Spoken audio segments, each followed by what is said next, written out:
Hi, this is Romy. You are now watching my YouTube channel. Please subscribe. Dito ako nanggagaling at nagpupunta tuwing araw ng Wednesday. Ito po ay sa Nueva Ecija. Linggo-linggo tayo po ay nagpupunta rito tuwing Wednesday dahil mayroon po tayong tinatawag na Bible study sa bahay ng isang kapatiran. At tuwing araw naman ng Sabado, bumabalik tayo rito at lahat ng kapatiran na naging bunga ng ating Bible study ay sama-samang nagtitipon, sumasamba sa Diyos, nagpupuri sa Diyos, sa Espiritu at sa katotohanan. At ang gawain dito ay nagsimula noong June 18, 2024 bilang isang Bible study lamang sa bahay ng isang kapatiran. At sa katagalan na paglipas ng mga araw at buwan, noong December 1st week, 2024, doon po nagsimula ang aming pananambahan at yun po ay tuwing araw ng Sabado.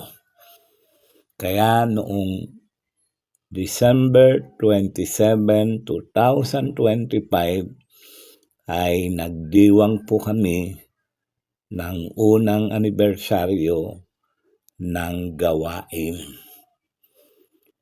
Hindi po madali na magsimula ng isang gawain, lalo't ikaw ay isang dayuhan doon sa lugar.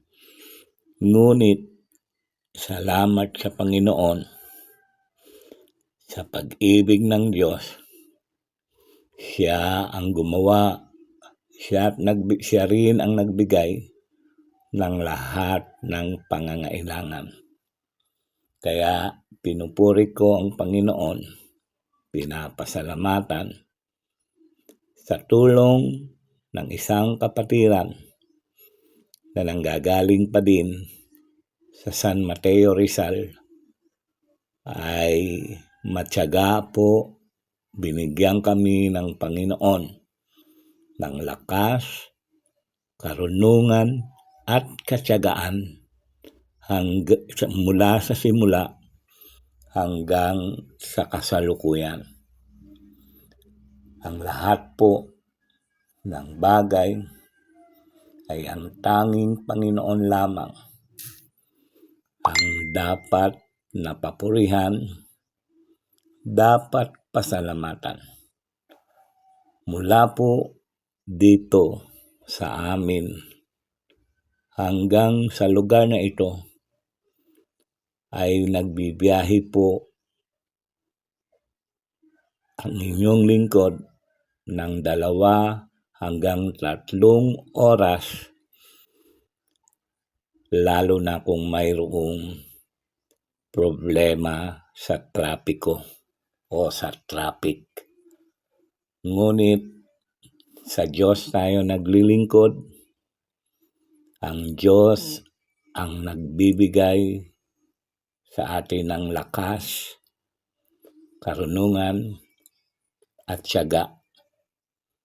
At alam natin na ang ating mga pagpapagal, ang ating kapaguran ay hindi mawawalan ng kabuluhan dahil ayon sa aklat ng unang Korinto chapter 15, verse 58, na ang lahat ng ating pagpapagal ay hindi mawawalan ng kabuluhan.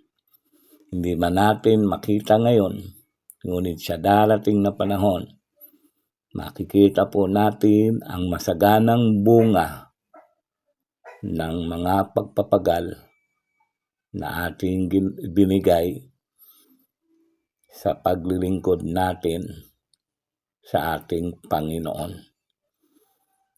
Kaya ako po ay nagbibigay ng encouragement sa bawat isa na makakapanood ng video na ito. Maglingkod lamang po tayo ng tapat sa Diyos, malayo man o malapit. Kapag tayo'y tinawag ng Diyos, huwag po tayong tatanggi dahil isa pong pribilehiyo na tayo po ay makapaglingkod sa Diyos. Kaya po, lagi lamang nating tatandaan na ang mga taong pinupuntahan natin para ibahagi ang ebanghelyo ng kaligtasan at ang pag-ibig ng Panginoong Diyos. Makikita po natin na ang mga taong ito, sila po ay magmamahal sa atin. Sila po ay magkakaroon ng kagalakan sapagkat nakilala nila ang Diyos hindi lang dahil sa ating karunungan, kundi tinawag sila ng Diyos ayon sa plano ng Panginoon sa buhay ng bawat isa. Kaya nga po, huwag tayong manghinawa sa lahat ng ginagawa natin sa Panginoon. Kung mayroon mang mga tiisin sa buhay, magtiis po tayo sapagkat ang sabi ng Panginoon, kung sino ang matyagang nagtitiis ay bibigyan niya ng gantimpala ng buhay. Salamat. Patuloy lamang nating ibahagi ang salita ng Diyos. Salita ng Diyos na nagsasabing, gayon na lamang ang pag-ibig ng Diyos sa sanlibutan. Kaya ibinigay niya ang kanyang bugtong na anak, ang Panginoong Jesucristo, upang ang sino man sa kanya ay sumampalataya ay hindi mapahamak, kundi magkaroon ng buhay na walang hanggan. Kaya po patuloy lamang natin itong ibahagi sa lahat ng tao sapagkat ang lahat. Thank you for watching. God bless you.